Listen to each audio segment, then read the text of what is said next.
Well, good afternoon. So I have got my berry chocolate out of the machine now. So it's been in there pretty much all morning. It's 2:30 in the afternoon. So it's been in there a while, of course running off and on.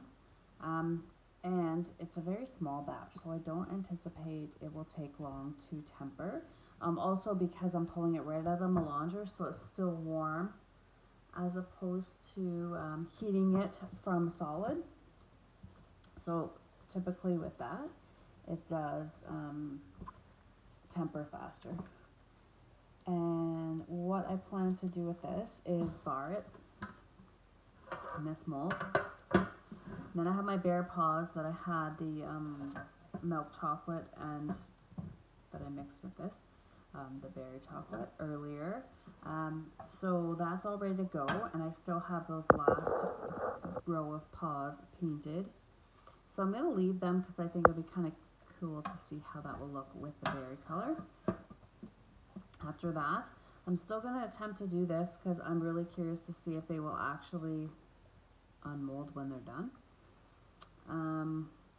And yeah, and whether or not the coloring will stick. So we'll give that a whirl. If there's any left, I do have some of these molds here that I'll pour it into. It's always nice when I'm going to make chocolate is to have extra molds on hand and close by.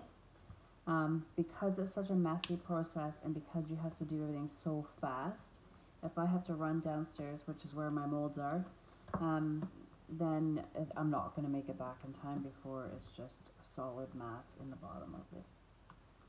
So have as much prepared as I possibly can. And obviously now this work surface, I'm going to start doing this from now on because I'm tired of scrubbing the countertops that are covered in chocolate. And that's a daily thing. We also still use our kitchen to cook. So I try to keep the kitchen as much as I can functional for the meals, because it isn't all about chocolate, although I'd like it to be. So I'm gonna get a spoon and we'll see. I used to use the temperature. I used to, the thermometer, but I don't know with this particular chocolate what the tempering temperature is. And I did find with the other ones that I was barring it because the temperature said, yep, it's ready, and then it wasn't. So it just makes sense to use the spoon phase. I did a load of dishes, so I have some green spoons now. I go through a lot of them. I can reuse, but I never do. So I'm going to start though. Alright. Spoon, I'm going to clear a space. Moving some of these chocolates that I have aside. So I have room when the bars are done to move them out of the way. Now I was going to run the contour through this in the melanger. However, the batch was very small, so even with the melanger running, you can still see the bottom of it. So the contour is no point because you actually have to have a lot of chocolate in there for these to be effective. This is how it sits in the machine. So when the machine spins around, the drum spins around, of course it's going to, so the chocolate has to be, like, it doesn't sit right on the flush, so the chocolate has to be up high enough where it's actually going to make a difference. So I didn't bother with that, but I did use it with my milk chocolate and found that the bars are really shiny. So I would recommend, if you are going to ever get a melanger or a refiner, that you get that conching attachment as well. I wasn't sure, and I used it just on that one batch and saw a giant difference. So definitely get that with it. I'm not sure if some may come with them. I know my machine I ordered from India and it did not come with it. So yeah, I paid extra for that. I'm actually still waiting for the replacement. It's been a few weeks. I'm hoping that it's coming because I can get a whole lot more chocolate done if I have a machine that can run 24/7. But what was happening is it's shutting off. I run it in the mornings for 30 minutes. It shuts off, and then I used to just shut the machine off because it stopped, but then I forgot to, and it started up again when it cooled off. So we've been doing that, and it's run through the night. No problems. Yeah, so I would even wake up in the night just to check, make sure. But the plug, the outlet, everything's still cool, so no chance of it catching fire. But definitely a pain in the butt. I would like it to run continuous. Since everything I put in is powdered, it won't take long anyway, so I can probably get away with putting something in the morning and having it barred by the end of the day. But of course, the longer it's running, the better. So, just for in a hurry's sake. Alright, let's see here. What's that doing? It's not ready. I didn't think it would be ready that fast, but you can always hope. Just gonna taste that and see. I should have actually done that before I pulled it out, but taste it. See. Really sucks that you can't taste it, but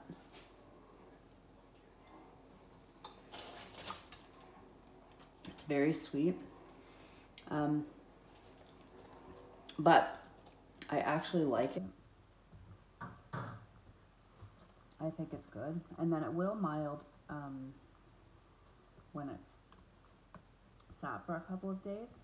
It will get milder. So, no, I think it's good. I like the flavor. I think it's, yeah, I do like it, so. I like that deep pink color too. It's got quite a nice coloring to it. I have my parents peeling the next batch, so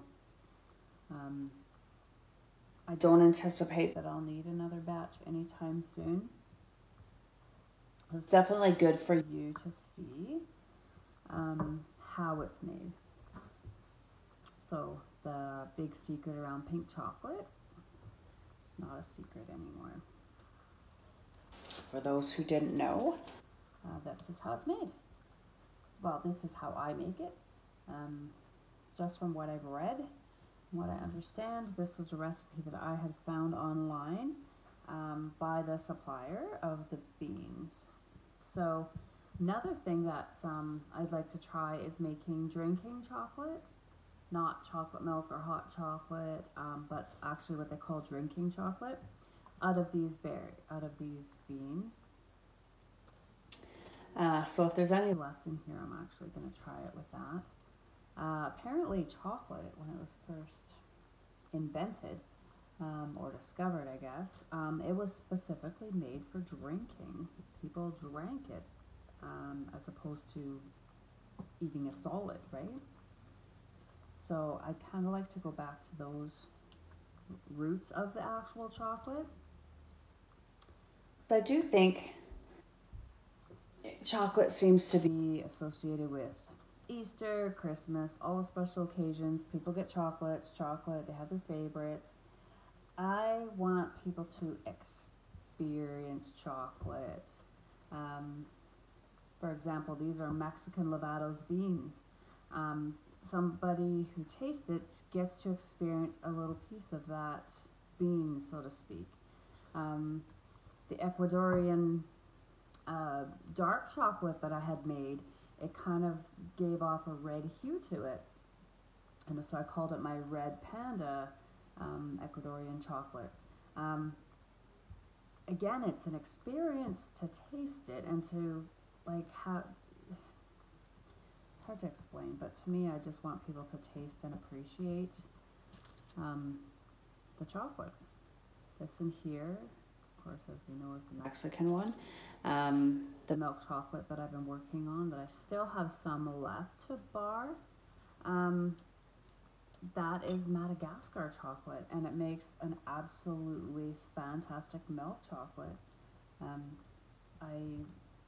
I can't wait to make more of it. I mean, I have lots left, but it's a really, really good, makes a beautiful milk chocolate. I will order those beans again. I still want to explore other countries, other beans. The Venezuelan ones I wasn't crazy about. I probably won't order again. Of course, there are different strains of them, so I may try another one, I'm not sure, but definitely Madagascar and the Ecuadorian beans for sure, the ones that I ordered before, I will order again. When I'm looking for beans too, it will tell you kind of like the notes, kind of like wine, the notes, the flavors, the scents, I guess scents because the flavor isn't there yet. You definitely don't want to taste them before there's sugar added. But if you look at them, some of them, like I try to go for the ones that have the cocoa, the chocolate scent to them, the fudgy scent, because after all, making chocolate, so I want it to smell like chocolate. But the red berry, the red fruit scent, that like to me that red wine, almost like a pungent acidic red smell to it. That's what I found with the Ecuadorian beans, and I was a little nervous, I won't lie, to use them the first time, but they made an absolutely beautiful chocolate. Like I said, the red panda chocolate. I don't know if I have one here. I think they all went to market to be sold. Yeah, I don't have any here, unfortunately. But honestly, they were beautiful. And the taste was amazing. So, but when I make them again, I'll definitely get some video of it, and of course with the roasting techniques, everything's different, so not guaranteed that I'm going to get that red hue, but I'm hoping I do. So we're still waiting on the tempering here. This one's taking a while, but of course me and my patience, right? And actually, like, stirring it is always good anyway, like I honestly don't mind stirring.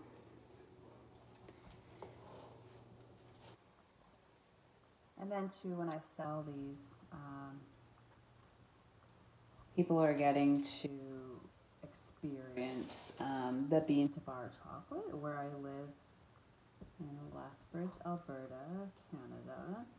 There isn't anybody else in town here doing the bean to bar that I know of, unless somebody has something set up in their basement and they're not saying anything.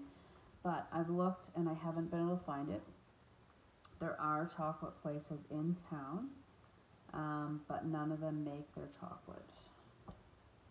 So this, I'm hoping, will take off and become a thing that people will embrace and appreciate as much as I do, as much as I enjoy making them. And I need to make a living, so why not try to make a living doing something I enjoy? Like making chocolate. Okay, need another spoon. I will wash that spoon and make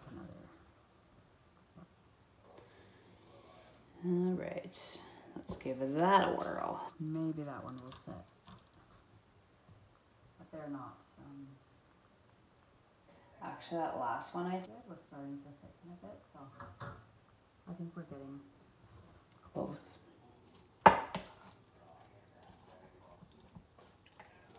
And what's great about it, it's like when I bake, I very rarely taste as I'm baking. the chocolate. Like, you have to taste it because you have to know if it's the right flavor. Like when I had this done before in Bard, I didn't taste it. I'm not even sure why. So after everything was barred, let it sit, then I tasted it and went, yeah, no, I am not a fan. Okay, so I'm gonna go ahead and pour this. It's ready. Actually, I'm gonna get my knife ready first, which I didn't do, so this is a big no-no. Now I have to get my spatula ready. Of course, you can't have any water near it, so I'm trying to get this done in somewhat of a hurry.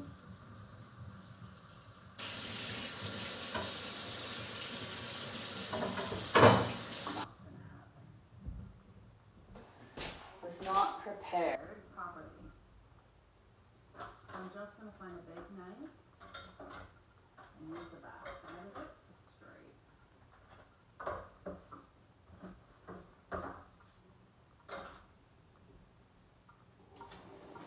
Let's see if this one is.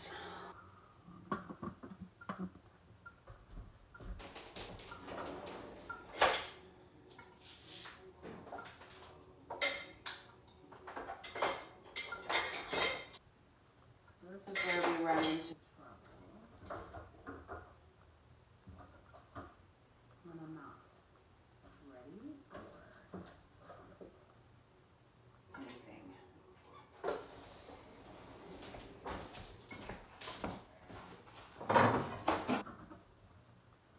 That's okay. I'm not going to worry about it. It'll get done.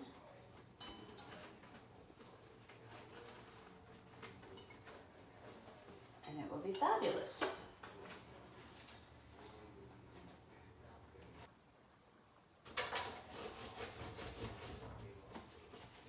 Okay, so there's some chocolate left from the last batch, but we're not going to worry about it right now. So I'm going to get this poured.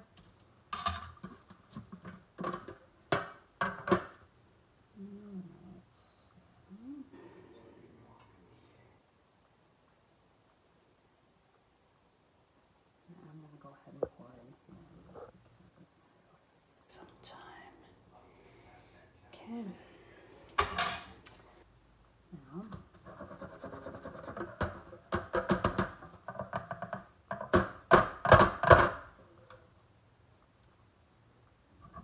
back here.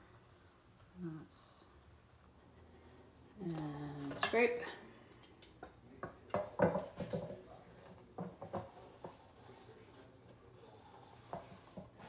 So at least the majority of it gets in there. I'm not really fussy. I'm not worried about it being perfect. Or at all. I can peel it off of here later and redo, but at least get this cleaned up and get the bars all to set. So that is done. Now I have these. And I have more to pour in as well, so I can go ahead and do that.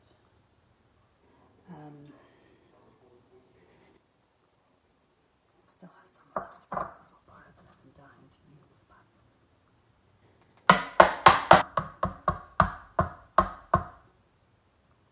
boy, I'm messy. Really messy. Oh, I might get that last row.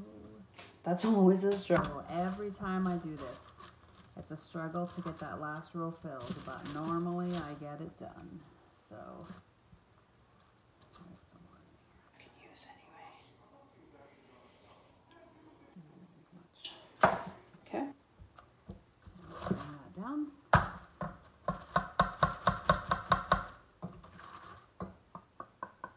Okay.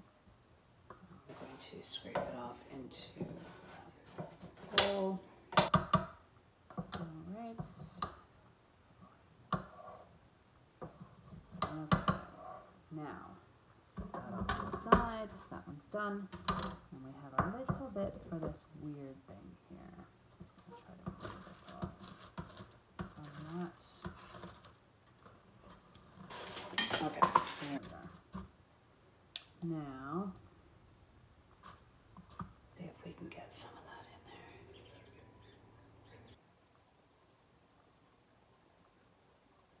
big concern is obviously that it's not going to come out.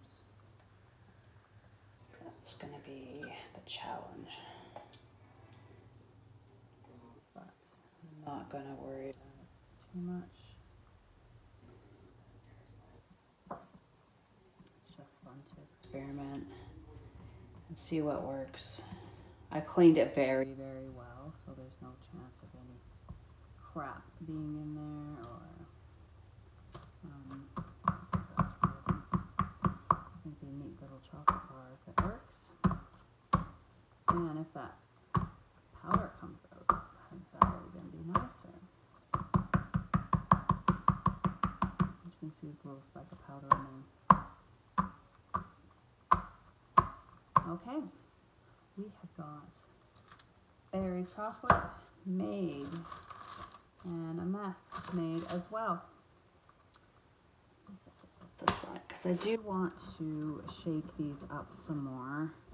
I know you can't see them, well, kind of you can. Just I